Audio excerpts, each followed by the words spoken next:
টি-20 বিশ্বকাপের মাঝেই জিম্বাবুয়ে সফরের জন্য টিম ঘোষণা করল ভারতীয় ক্রিকেট দল, যেখানে দেখা গিয়েছে একাধিক চমক। মূলত টি-20 বিশ্বকাপের পর এটাই হতে চলেছে ভারতীয় দলের প্রথম সিরিজ, যেখানে দলে নিয়ে আসা হয়েছে নতুন 5টি মুখকে।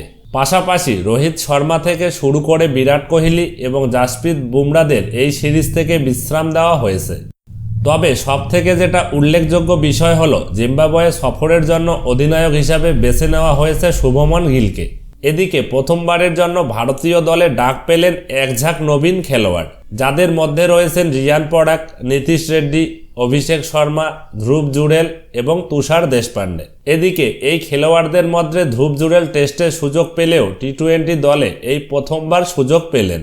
মোট 15 জনের দল সিলেকশন করেছে ভারতীয় ক্রিকেট বোর্ড, যেখানে রয়েছেন 4 জন ওপেনার, পাশাপাশি রয়েছেন 2 জন উইকেট রক্ষক। স্পিন বিভাগের দায়িত্বে থাকছেন ওয়াশিংটন সুন্দর ও রবি বিষ্ণুই। পাশাপাশি পেস বিভাগ সামলাবেন আবেশ খান, খলিল আহমেদ, মুকেশ কুমার ও তুষার দেশপান্ডে। জিম্বাবুয়ে সফরে কেবলমাত্র 5টি টি-20 ম্যাচ খেলবে ভারত। আগামী 6 জুলাই থেকে ওই 5 ম্যাচের সিরিজ শুরু হবে। প্রতিটি ম্যাচই সম্পন্ন হবে হারারেতে।